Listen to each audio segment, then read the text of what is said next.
Друзья, привет! Спасибо, что заглянули на мой канал. Извините, я тут немного заикаюсь, потому что очень холодно и ветрено. Вот именно такой жуткой погодой встретила меня Генуя.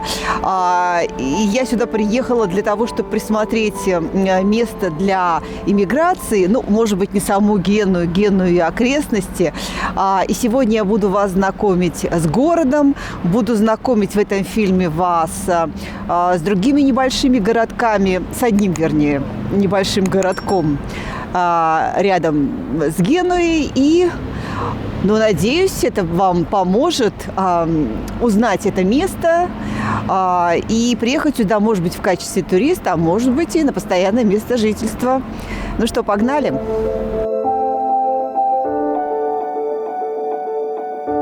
Прежде чем погрузиться в Геную, озвучу несколько фактов. Генуя – это крупнейший морской порт Италии, родина Христофора Колумба и Никколо Паганини, и город, на месте которого почти 1000 лет назад существовала могущественная Генуэзская республика с заморскими колониями. Кстати, часть современного Крыма тоже была колонизирована генуэзцами. Именно они построили знаменитую Генуэзскую крепость в Судаке как опорный пункт для своей колонии в Северном Причерноморье.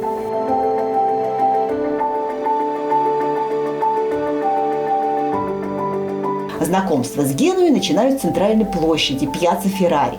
Она стоит как раз посередине, между старым городом и современным деловым центром. Последний, как вы понимаете, меня интересует мало, поэтому я держу путь в Старую Геную.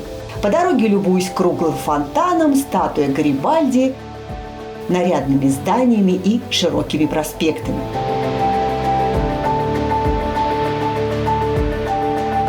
Преодолев несколько метров, попадаю в совершенно другую Геную с узкими, хаотично петляющими улочками, средневековыми базиликами и дворцами генуэзской знати.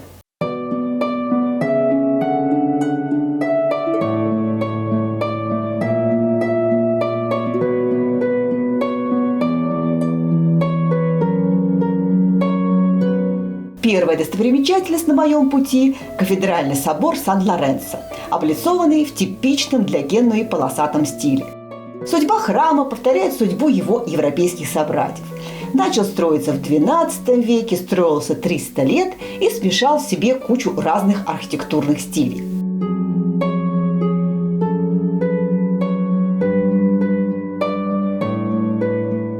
Вот если по этой узкой улочке от кафедрального собора пройтись по средневековому городу, то можно попасть на очень небольшую, но атмосферную площадь Санта-Банчи. Чем она привлекательна? Во-первых, здесь книжные развалы. На одном из книжных развалов я увидела CD-диски голливудских фильмов, старых, новых. И наверняка это пользуется каким-то спросом. Народ что-то покупает. А вот за моей спиной ничем вроде не примечательная церковь Санта-Банчи. Интересна она тем, что она была построена уже из расчета, что помещения под ее крыльцом будут сдаваться торговцам, для того, чтобы быстрее отбить затраченные на постройку церкви деньги. И эта традиция до сих пор сохранилась. Под крыльцом церкви сохранились лавки, где по-прежнему идет бойкая торговля. Гуляя по Старой Генуе, обращаю внимание на сдержанность фасадов зданий. Никакой тебе кричащей роскоши или желания выпендриться. Это при том, что Генуя просто напичкана дворцами местной знати.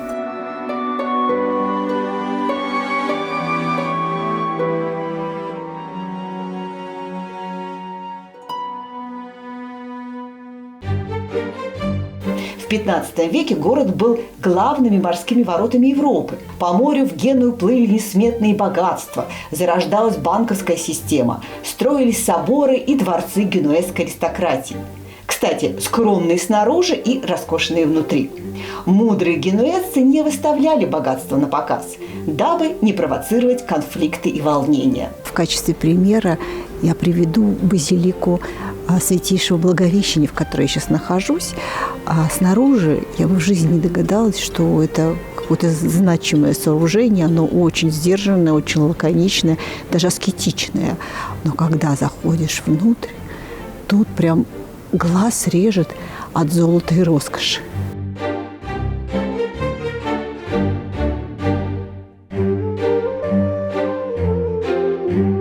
Продолжая тему непоказной роскоши, нельзя не упомянуть про знаменитые дворцы генуэзской аристократии.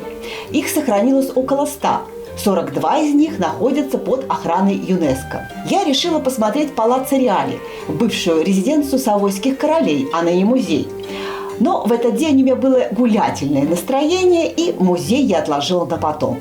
А сама отправилась к знаменитому генуэзскому порту.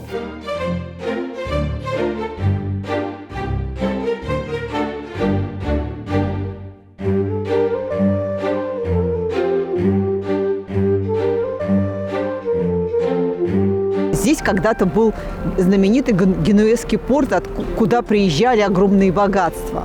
А сейчас это современное, я бы сказала, арт-пространство, где какие-то старые конструкции старого порта уживаются с современными зданиями, с современными постройками такого уже авангардного стиля. В общем, ребят, мне прям вынес мозг генуэзский порт. Обязательно сюда надо прийти. Это место, куда люди приходят развлекаться, гулять. Здесь есть отели, здесь есть конгресс-залы, множество ресторанчиков, магазинчиков, кинотеатров. И очень необычное, очень красивое пространство, которого я нигде еще не встречала. Генуя рулит. Следующее утро я провела в итальянской электричке. Я сейчас еду в Савону. Это такой небольшой городок, прибрежный, в часе езды от Генуи. Там меня ждет моя коллега по телевизионному цеху, которая проведет небольшую экскурсию по этому городу, и моя новая знакомая, которая занимается оформлением ВНЖ для русскоговорящих граждан.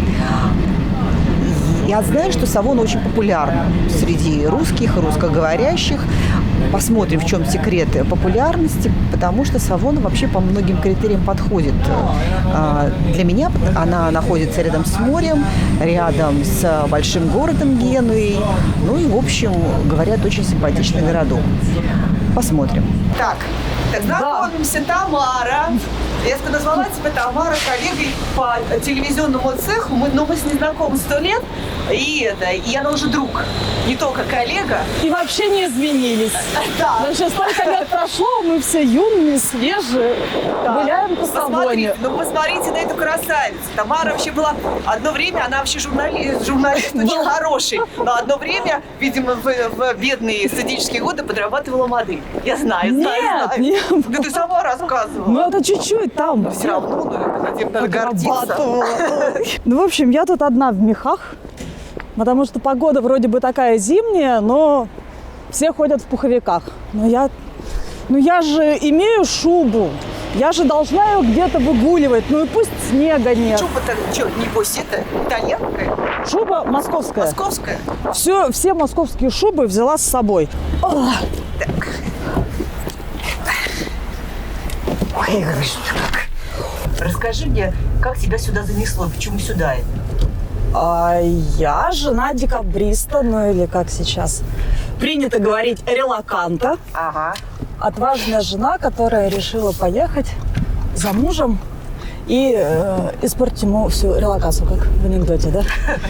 Слушай, хорошая, да, релокация? Декабристы ехали в холодный Иркутск, а Тамара приехала в теплую. Тут тоже свои сложности, да. Вот мы будем говорить о плюсах и минусах. Я, наверное, отношусь к малому количеству людей, которые никогда не мечтали жить где бы то ни было. Кроме России, да? Кроме Москвы, потому что Москва – это Москва, это не Россия. В общем, ты права, я согласна. И до Савоны посмотрела разные города. Да. Разные города посмотрела до Савоны, и у меня никогда не было такого желания, что «Боже мой, какой город! Это город моей мечты! Я хочу здесь жить! Такой вайб! О боже!» Не было у меня такого никогда. Я такая да, здорово, классно! И эти улочки милые, и кафешки, загляденье. Спасибо, неделя была классной, улетной, я домой. Наше общение мы продолжили в новой квартире Тамары, откуда открывается роскошный вид на порт Савоны. От порта мы плавно перешли к местным морепродуктам. Так как Савона у нас город портовый, вот ты выходишь в центр города, в порту ловишь рыбаков, которые приезжают только-только со свежим уловом и со своих барок продают свежий морской урожай. Вот так вот пальчиком: я хочу эти креветки, я хочу эти креветки. Конечно же, да, это шик и люкс, когда ты понимаешь, что вот эти вот шикарнейшие, свежайшие розовые креветки, которые где-нибудь в ресторанах Москвы стоили бы колоссальнейших денег. Тут сколько просто, здесь они стоят?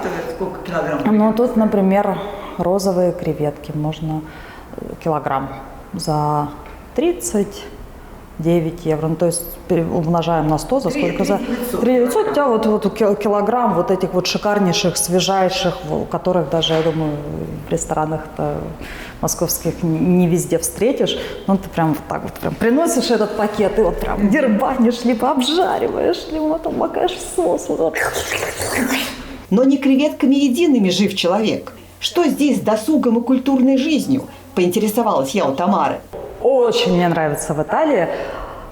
Здесь, в каждой деревне, в каждом маленьком городке, в каждой провинции можно просто забить в любой день фестивали, название города и какие-то желаемые даты, и тебе Google выдаст целую программу, где у тебя будет в этот день день сковородки, послезавтра у тебя день картофеля, послезавтра у тебя, вау, большой праздник в честь рыбы какой-нибудь, Сан-Пьетро, вот в этом вот самой деревне, и там прям люди с флагами, какие-то исторические реконструкторские показы выходят, местные лавочники продают. То есть вот эти вот местные гуляния в маленьких деревнях мне очень нравятся, потому что, я понимаю, это необходимая социальная активность, которой у нас нет.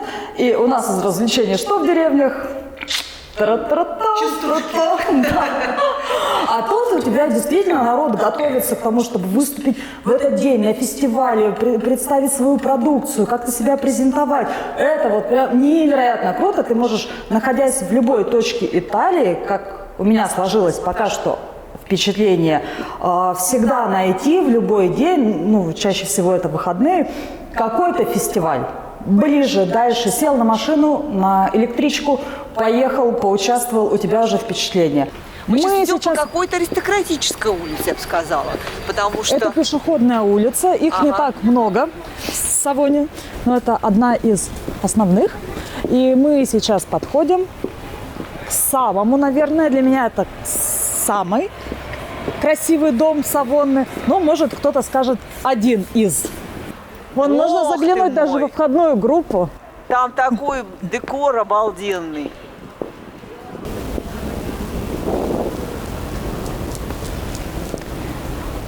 Тут всего намешано, куча всего. Посмотрите, какие колонны. Жирно украшены. Какие лестницы. Посмотрите, ой, да тут все богато, дорого-богато, открыть нельзя, я понимаю, а вдруг можно. Посмотрите, какая парадная, это чистой воды парадная. Посмотрите, какой магазин книжный, с книжными развалами. И тоже в очень богато украшенном здании. А вот сюда, может быть, можно зайти? Давай. Тут... Это книжный... нет, тут кто-то уже спит. Ну, тут, видите, тут уже есть кому поспать. Тут уже место занято. Да. Здесь на углу находится очень, на мой взгляд, их много в Савоне, джелатерия. Почему-то меня удивляет традиция, когда вечером народ высыпает на улице, все толпятся возле джелатерии, огромные очереди на входе. Все стоят, общаются, вот где-то минут 15. Джелатерия это что? Это кафе-мороженое. Еще одна достопримечательность Савоны. Ничем не примечательная крепость. Я покажу вам крепость. А почему она ничем не примечательна? Но она очень украшает. Она большая, но не сказать, что в ней что-то есть архитектурно выдающаяся, хотя считается, что эта крепость построена на промежутке с средних веков и каких-то новых тенденций в строительстве крепостей. Так, это что у нас, Алсу? Это рыночек, да? Да, это у нас городской рынок. А это моя новая знакомая, бывшая москвичка Алсу. Вот Савон, она чем как бы странна. Обычно эти городские рынки, они проходят на главной площади города. Вот в Савоне нету такой адекватно большой площади, где бы проходил этот рынок. То есть вот поэтому перекрывают улицы от движения. И вот, то есть это обычная проезжая улица, одна из там центральных. Вот резиновые детские сапожки. Ну вот да, кстати, очень приличные Да, все, смотрите, прилично. прям такое все красивенько. Кого спросить, самое главное. Мам, posso chiedere? Scusi?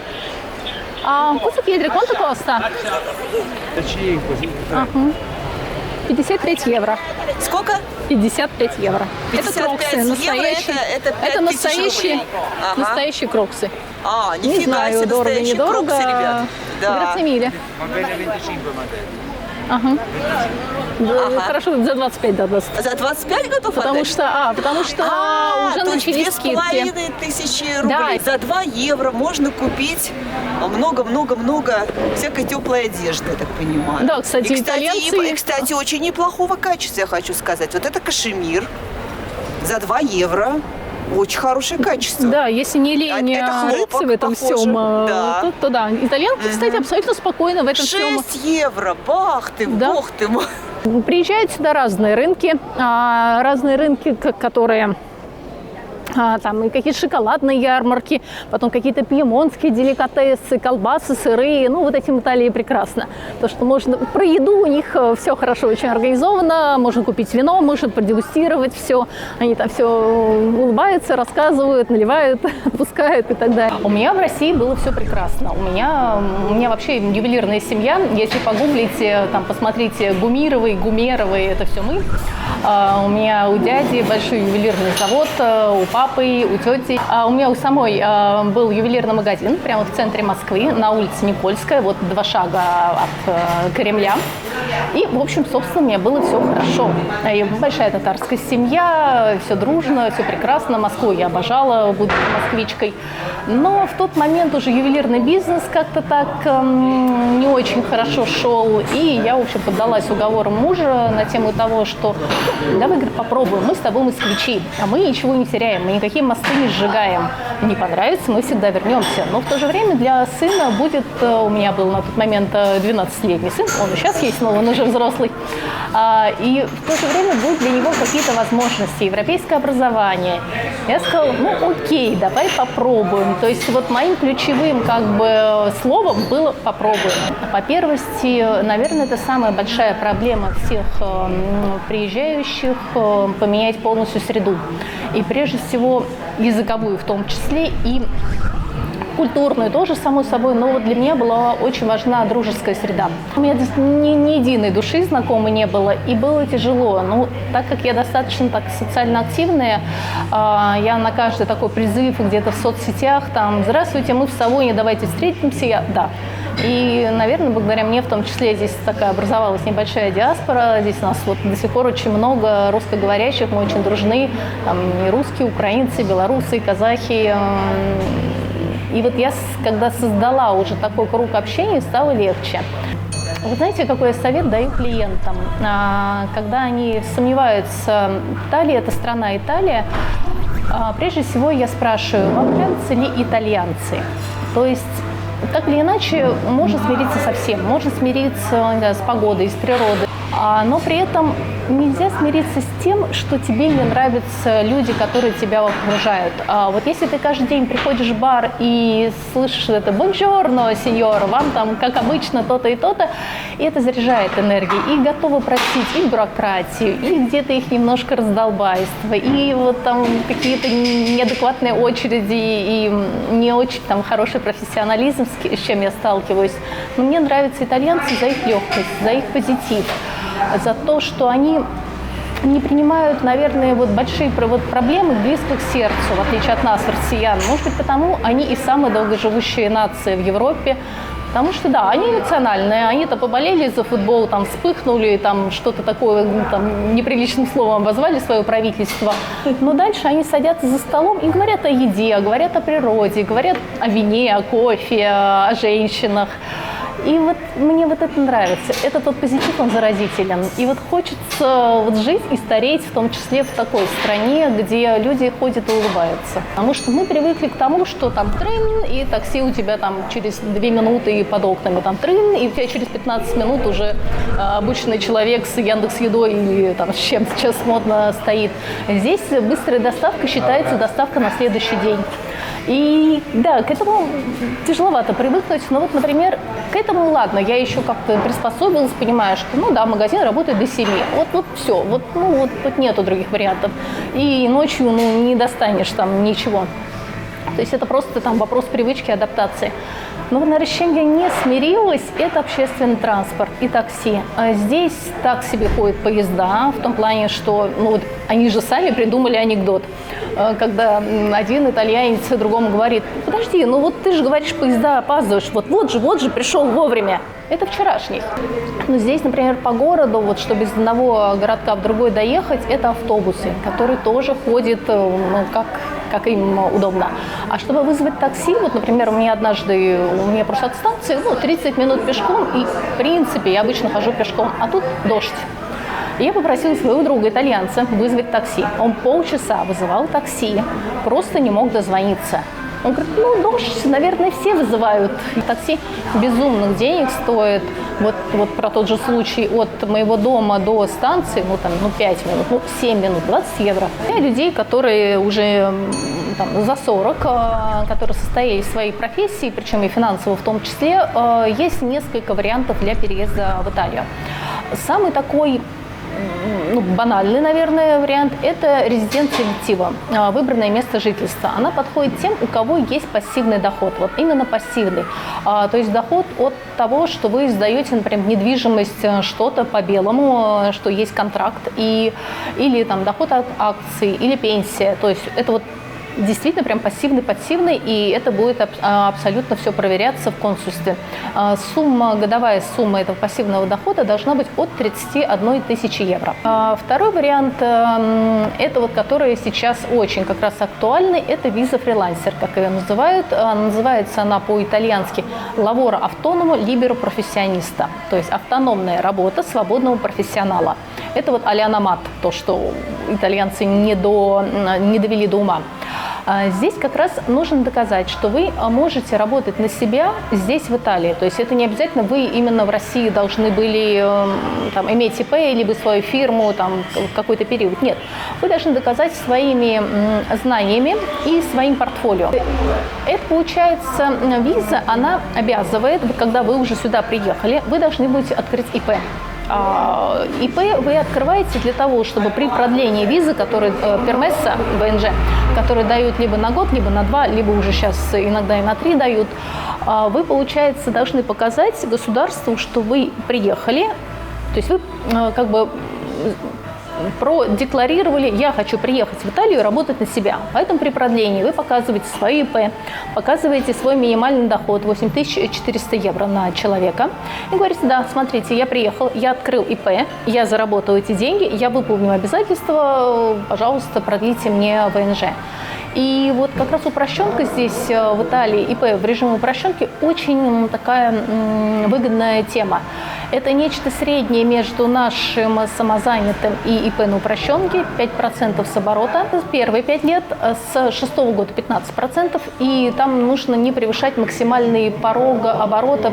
В среднем, в зависимости от вида деятельности, это 85 тысяч евро в год. И вы должны будете же заплатить налоги в пенсионный фонд, 26%. То есть, и это тоже я не считаю выброшенными деньгами, так как все-таки пенсионный фонд здесь работает, и можно, во-первых, претендовать на минимальную пенсию, несмотря на то, что даже у вас не будет минимальной выслуги лет, 40 лет. И при этом вы можете потом претендовать на ипотеку. Если у вас 2 года белой деятельности в Италии с уплаченными налогами, вы можете здесь купить жилье. Я считаю, в Италии разные, конечно, мнения существуют, но вот по моим математическим таким прогнозам и оценкам в Италии выгодно иметь в собственности жилье. Это жилье всегда ликвидное, это жилье доходное. Даже если вы передумали, вы можете всегда в сезон сдавать туристам, потому что в Италии туризм всегда процветает. И ипотека здесь стоит максимум 4%.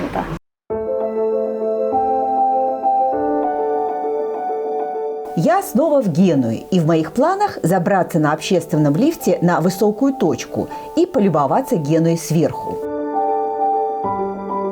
А еще одна фишка, о которой мне очень вам хотелось рассказать, это знаменитые генуэзские лифты. Они относятся к системе обычного общественного транспорта. Такой же транспорт, как трамваи, метро и автобусы. А в Генуе, разные путеводители называют разные цифры. В Генуе около 10 лифтов и 2 фуникулера. И по ним вы можете ездить по обычной транспортной карте. Но, к моему великому сожалению, путеводители, видимо, уже старенькие. Вот я пришла к знаменитому лифту недалеко от вокзала Генуэзского, и мне сказал сотрудник, что уже около года не работает лифт, он ремонтируется. Так что, если вы большой фанат обзорных площадок, откуда города видны как на ладони, либо ищите другие лифты, либо пешкодрапом наверх. Искать другие лифты не было времени, и я отправилась в запланированный ранее Палаццо Риалти. С 1824 года он служил официальной резиденцией Савойских королей, которые правили итальянским королевством до конца Второй мировой войны. Сегодня здесь музей, в котором можно увидеть, как жила генуэзская аристократия в XIX веке.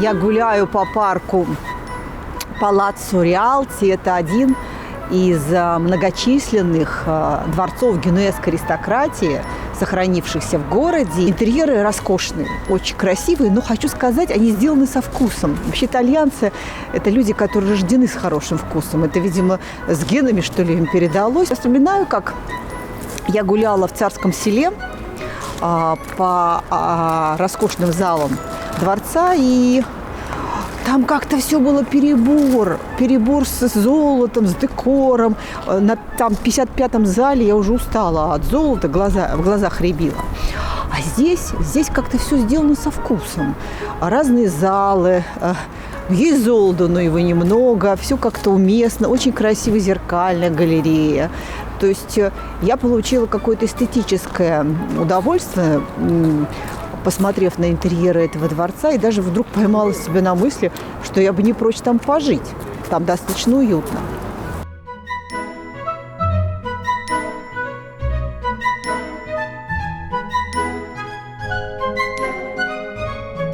Ну что, друзья, вот и закончилось мое почти двухмесячное путешествие по Южной Европе в поисках идеального места для эмиграции. Я уже вернулась в Россию, сижу в своей московской квартире и подвожу итоги этого путешествия.